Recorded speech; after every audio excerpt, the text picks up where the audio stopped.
Good evening, everybody. I am the smaller brother, younger brother of Joe Bostic, and it's my honor to throw a few words out before he gets inducted. He was a guy that kept me striving to go forward. He was a monster at 12 years old. He was like 6'2", 190 or something. Everybody thought he was a 17-year-old and he was 12. And guess what? By the time he was a senior in high school, he was like 275, 280. We didn't hear that in 1975. But he goes off to Clemson, and I've got to play in a high school all-star game, and I played linebacker. And the guy that recruited Joe the year before, and I was going to go to Fort Union Military Academy. And Ed Emory comes up to me and says, "Man, we got to get you to Clemson." Well, I think it's because Joe was in his ear. But let me say this. He motivated me to play college football. And when I saw him get into the pros, I knew I wanted to be there too. We had different paths in the pros. Our Washington Redskins were pretty damn good back then. In a 10-year period, we go to 4 Super Bowls. I mean, Georgia's got the jewelry to show you.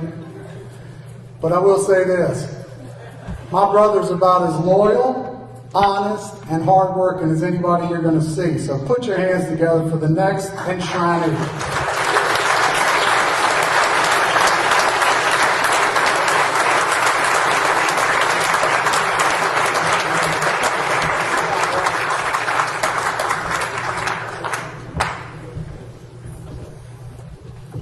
Coach Jeffries, you can throw that flag at me as many times as you want to.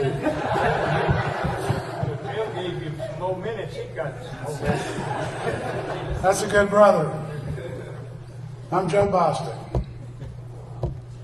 And I was born with the best brother in the world that anybody could ever have.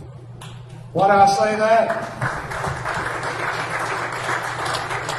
Because we like doing the same things. I look out and I see Brad and George and Rick Sanford here somewhere. I'm back here, Joe. Great players. Great players. Tough adversaries. We got the better of George most of the time at Clemson, but I remember one year we played the New Orleans Saints, the first game of the year. Cardinals. How many yards did you gain? It was like 276 or something. I mean, I couldn't believe it. So my old buddy George Rogers running over my team. But that's what football players do. I'd be remiss if I didn't mention my family. My mother would be sitting back here. Both my parents are no longer with us. My mother would be back here with a little smile on her face, dignified, sitting up straight. My dad would be over there with a napkin like George has got, and he'd be wiping his eyes hoping nobody sees that he's crying. But those two parents raised 2 boys that led us both to believe that the Bostic boys could do anything that they wanted to do if they put their mind to it and were willing to work to get there. And that's what I lived off of. That, there's opportunities out there. I mean, I've had my butt kicked as much as anybody around here ever has. And I've got a few, in my time too. But like Coach Harris said, I kept getting back up. I wasn't going to lay down. You might get me, but by God, you better do it next play too. We're going to get more into my family. My wife Jamie's sitting right over here. Prettiest girl in the building. Sorry to rest you girls, but that's just my opinion. And she's a better human being than she is pretty. My son Mark is here with his girlfriend Brittany. Jeff's wife Lynn is there. I got a great family. I've got 2 other girls. They live in St. Louis, Missouri. They've blessed me with 7 grandchildren. And the oldest one is 6.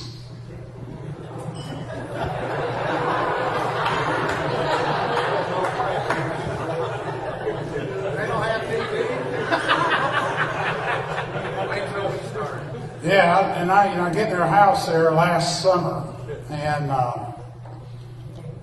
you got like 7 speakers in a house going off at one time, not singing the same song.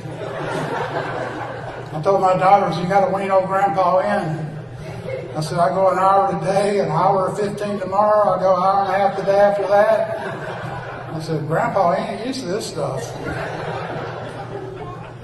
I got my teammates over here. Steve Fuller, great player, great human being, and the best leader that I've ever been around. We were playing South Carolina, we were in Columbia, and we go up 24-0, and they come back and it's 28-24. And I mean, this is the only time I've ever been in a football game in my life I literally felt like I could throw up. We had lost a 24-point lead in less than a half. And I'm about ready to throw up on the field. And we get in that huddle, and Steve looks up and says, you big boys better give me time. We're running down this damn field. We're going to score a touchdown. We're going to get the hell out of here. And that was my Pepto-Bismol right there. My stomach just went, ah. Because if Steve Fuller told me something, I knew we had a possibility of doing all right with that. And we go down there, and Jerry Butler makes an unbelievable catch.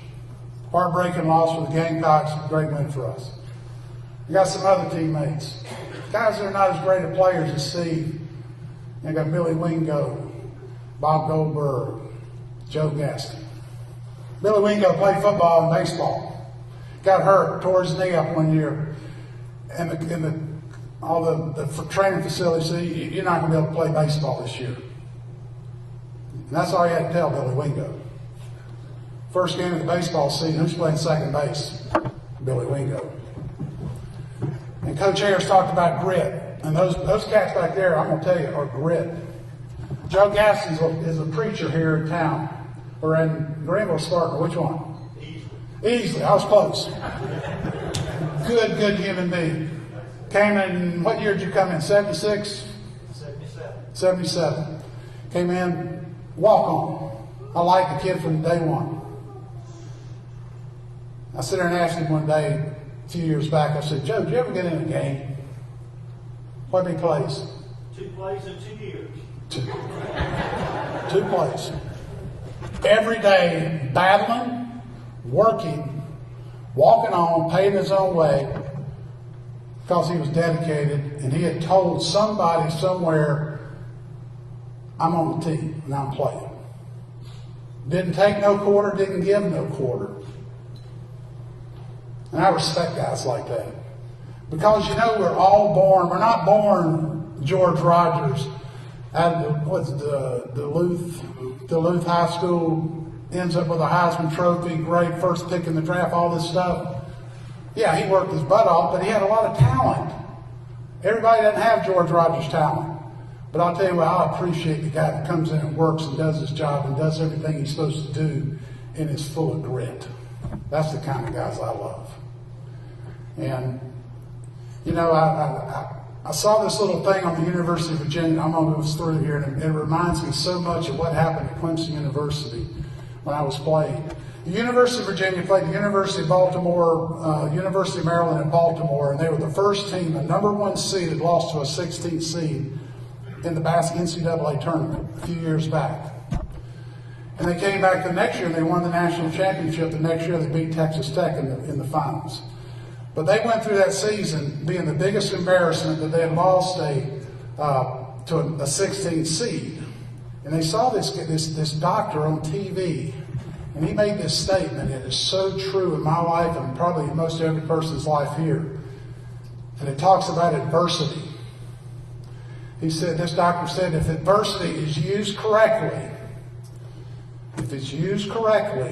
can take you to a place that you could have never gotten to any other way. In those days, when Coach Ayers was talking about 1988, well, I'll tell you, something happened in 1977 at Clemson, and I was there. We won 5 games my first 2 years. Clemson University had not been to a bowl game since December 18th, 1959 to 1977. And Coach Charlie Pell walked in and he said, boys, he said, I've won everywhere I've ever coached. and I will win here. All I got to do is teach you guys how to win. And so we went through all that diversity and all those days, and they were long days. And we ended up using adversity, and we used it correctly, and it took us to a place we never could have gone any other way. In my last 2 years at Clemson University, we won 19 games. We ended up 6th in the country. We were 11-1 in 1978. We beat Woody Hayes. You remember Woody Hayes? Slugs my teammate on the sideline. And I was so aware, my mother had to call me the next morning and said, Woody Hayes got fired. And I said, for what? He hit Charlie Bauman. I said, where did he hit him at? I thought maybe he'd seen him at a bar or something later on. He said, no, during the game. I said, oh, okay. But it was an honor to play for that team. And it's an honor to be in this Hall of Fame. I want to thank you from the very bottom of my heart. I am the most blessed dude in the building. And I mean, I've just had a great life, and I surely do appreciate this Hall of Fame. I appreciate each and every one of you. I love and admire my family. I got spades. It's just great. Thank you.